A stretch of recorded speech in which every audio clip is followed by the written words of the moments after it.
Assalamualaikum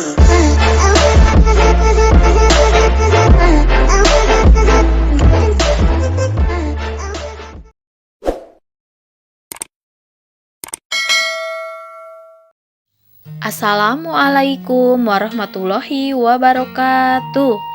Sampurasun. Kumaha damang sadaya warga kelas 8?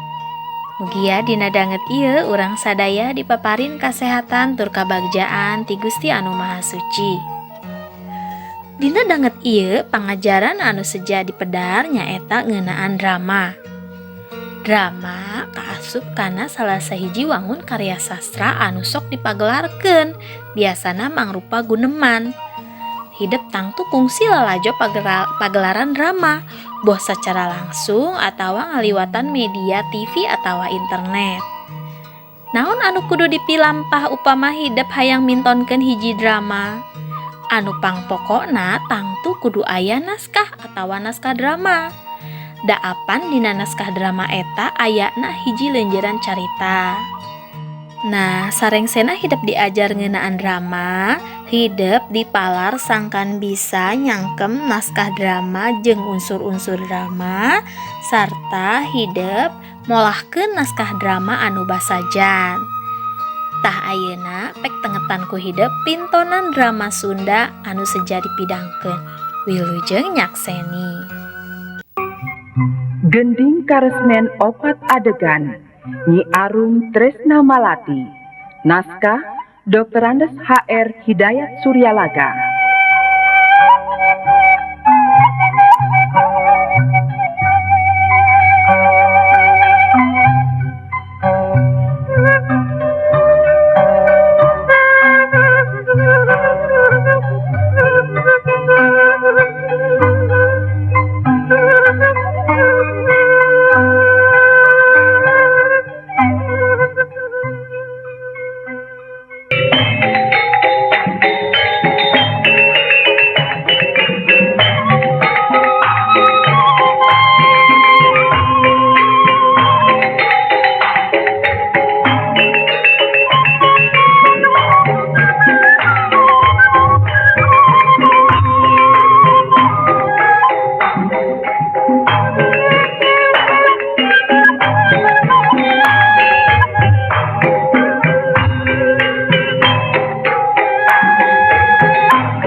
Bapa teu aya si Arum ku mata cua kuring oge puguh itu si Arum di ogo ibu ayeuna ibu geus ilang gending ditundung kurang.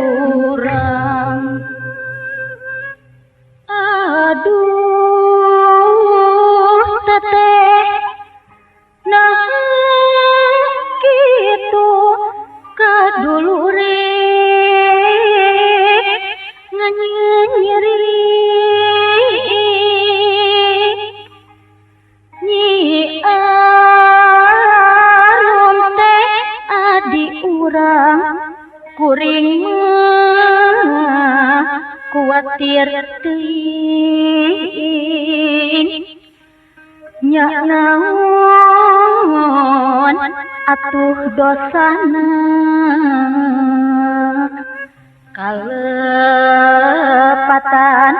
Nyi mati. Aduh ditunjuk kumaha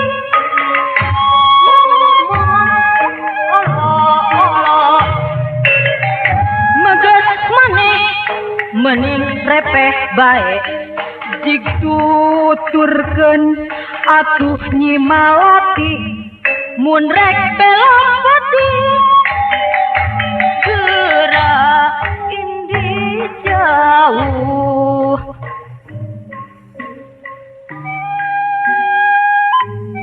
Lancuk-lancuk Nyi Malati aramek bari jarbi. Nah, sabada hidup tadi nyakseni pintonan ngeunaan drama, pek ayeuna regepkeun tur tengetan ku hideup pedaran ngeunaan drama. Drama asal kecapna tina dram, tina basa Yunani nu hartina gerak atawa kajadian. Kabeh dienakeun hartina jadi ngageser, nyaeta carita dina wangun guneman atawa dialog anu dipintonkeun dina luhur pentas. Pentasna bisa mangrupa panggung, arena, radio, TV, atawa rekaman kaset. Nah, di zaman Walanda istilah drama dipikawanoh ku istilah tunil. Basa Walanda nyaeta tunel, nu hartina pertunjukan atawa pintonan. Dina zaman Jepang istilah tunil diganti jadi sandiwara. Drama aya sababaraha wangun. Aya drama kloset atawa drama repertoar, nyaeta drama khusus keur bacaeun hungkul. Aya oge nu disebut teater atawa drama panggung. Nah, drama mibanda unsur-unsur anu sarua jeung karya sastra prosa. Kusabab dipagelarkeun aya unsur carita anu diropea sacara khusus. Pangpangna dina plot jeung watek palaku. Nah, wancikan unsur drama diantarana nyaeta nu kahiji anu disebut tema. Tema nyaeta pokok pikiran, puseur implengan atawa gambaran kana falsafah eusi naskah. Biasana urang bakal bisa nganyahokeun tema lalakon drama upama saenggeus maca atawa ngalalajoanan eta lalakon nepi ka tamat.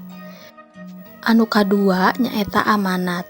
Amanat nyaeta naon tujuan anu hayang dihontal ku nu ngarang eta naskah. Biasana amanatna nyamuni dina satukangeun alur. Urang bakal nyaho amanat eta drama atau bisa nangkep amanatna saenggeus rengse maca atawa lalajo pintonanana. Anu katilu nyaeta plot. Plot nyaeta susunan lalakon, sok disebut oge skenario. Cirina plot biasana aya sabab akibat. Dina seuseuhanna mah alur atawa plot drama teu beda jeung alur dina carita fiksi sejena. Ngan biasana dina drama mah anu maca atawa anu lalajo teh langsung digebruskeun kana masalah. Ari tempat jeung waktu kantut para palakuna biasana diwanohkeun heula ti heula dina prolog anu aya di luar lalakon. Nah, plot biasana ngawengku aya sababaraha hiji.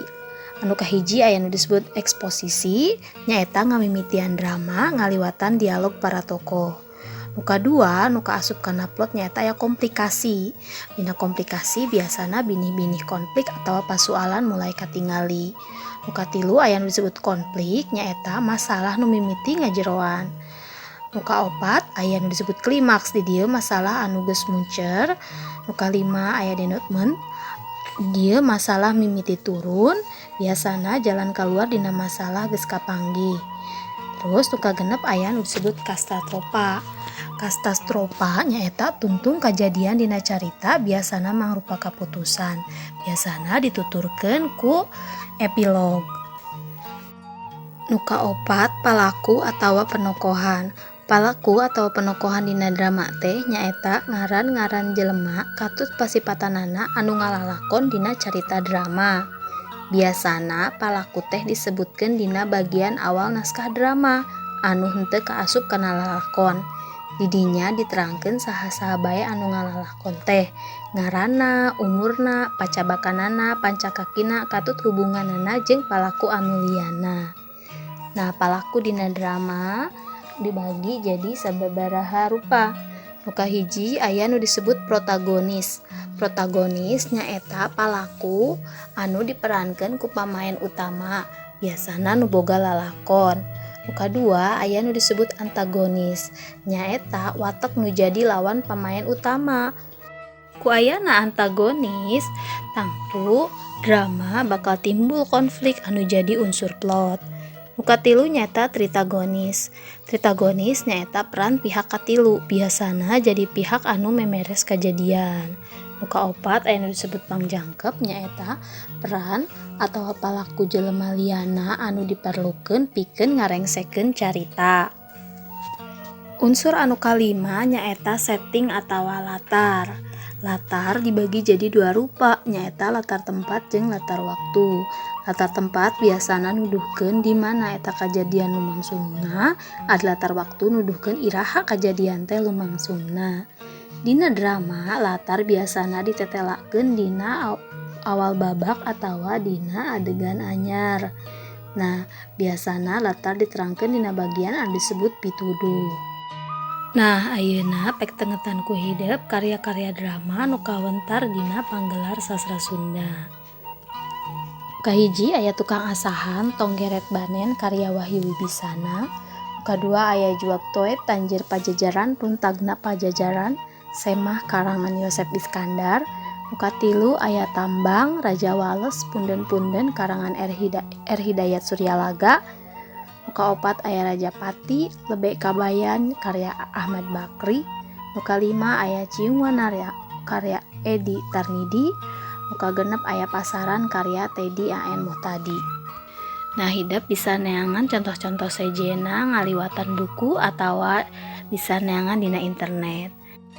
Ayeuna pek hideup tengetan istilah-istilah atawa kekecapan kecap-kecap dina drama anu perlu dipikawanoh ku hideup. Di antarana nu kahiji aya nu disebut prolog. Prolog atawa buka drama mangrupakeun pangjajab kana carita drama. Dina pintonan drama, prolog biasana ditepikeun samemeh lumangsungna carita. Eusina di antarana bae bisa katerangan ngeunaan tempat jeung waktu, ringkesan carita jeung sajabana. Prolog teh aya anu ditulis dina wangun puisi, aya oge anu ditulis dina wangun lancaran. Nu kadua nyaeta epilog. Epilog nyaeta panutup drama nu eusina mangrupa kacindekan atawa komentar. Tapi henteu tiap drama aya epilog. Dina carita drama modern kiwari mah pungkasan carita henteu saeutik anu saolah-olah anggeusna kitu bae tanpa aya epilog. Nu katilu aya nu disebut babak. Babak dina drama biasana ditandaan ku setting tempat atawa gantina tempat. Jadi hartina lamun ganti setting eta tandana ganti babak. Nu kaopat aya dialog. Dialog nyaeta kalimah-kalimah anu diucapkeun ku para palaku bari silih tempas. Nu kalima aya nu disebut adegan. Adegan nyaeta mangrupa bagian babak biasana nu ditandaan ku nambahan jeung ngurangan palaku. Saupama dina film mah sok disebut scene atawa scene. Terus nu kagenep nyaeta monolog. Monolog nyaeta bagian palaku anu ngomong sorangan. Nu katujuh aya nu disebut pituduh atawa stage direction. Pituduh atawa stage direction nyaeta bagian anu nerangkeun tingkah laku palaku, latar tempat jeung latar waktu kaasup saha anu nyarita dina paguneman. Ta ayeuna orang pedar ngeunaan rupa-rupa drama. Nu kahiji aya nu disebut drama komedi. Drama komedi nyaeta drama anu ngolah humor sarta biasana dipungkas ku kabagjaan palaku utama. Kadua aya nu disebut drama tragedi nyaeta drama anu midangkeun adegan-adegan anu matak sedih, cilaka, asor sarta kaniaya pikeun palaku utama. Nu katilu aya melodrama.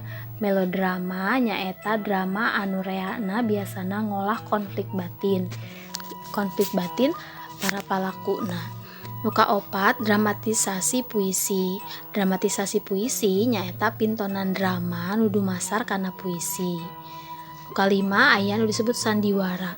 Sandiwara nyaeta drama lisan, drama anu henteu ngagunakeun naskah. Biasana eusina ngeunaan atikan. Nah, nu kagenep aya nu disebut geuning karesmen, nyaeta anu tadi ku hideup ditonton teh. Nah, Gending Karesmen nyaeta drama anu pagunemanana digurit dina wangun tembang atawa kawih. Nah, palaku dina Gending Karesmen kudu apal dialog sarta kudu bisa nembangkeun atawa ngawihkeunana. Nah, kiwari mah teu saeutik Gending Karesmen anu geus direkam dina kaset atawa CD. Jadi, saupama dipintonkeun, palakuna teh teu kudu ngapalkeun dialog atawa nembangkeun dialog. Cukup ku pepeta, nembongkeun ekspresi nuluyu jeung blocking atawa pindah-pindah tempat. Nah, di dieu aya sawatara contoh Gending Karesmen nu kawentar diantarana nyaeta Lutung Kasarung karangan Raden Kartadibrata, Geber-geber hihid aing karangan Wahyu Wibisana, Purbasari Ayuwangi karangan R. Hidayat Suryalaga, jeung sajabana. Rupina pedaran ngeunaan drama dicekapkeun dugi ka dieu. Mugia naon anu dipedar tadi bisa nambahan pangawruh hidup ngeunaan drama. Hatur nuhun kana perhatosanana, hapunten samudaya kalebatan. Wabillahi taufik wal hidayah. Wassalamualaikum warahmatullahi wabarakatuh.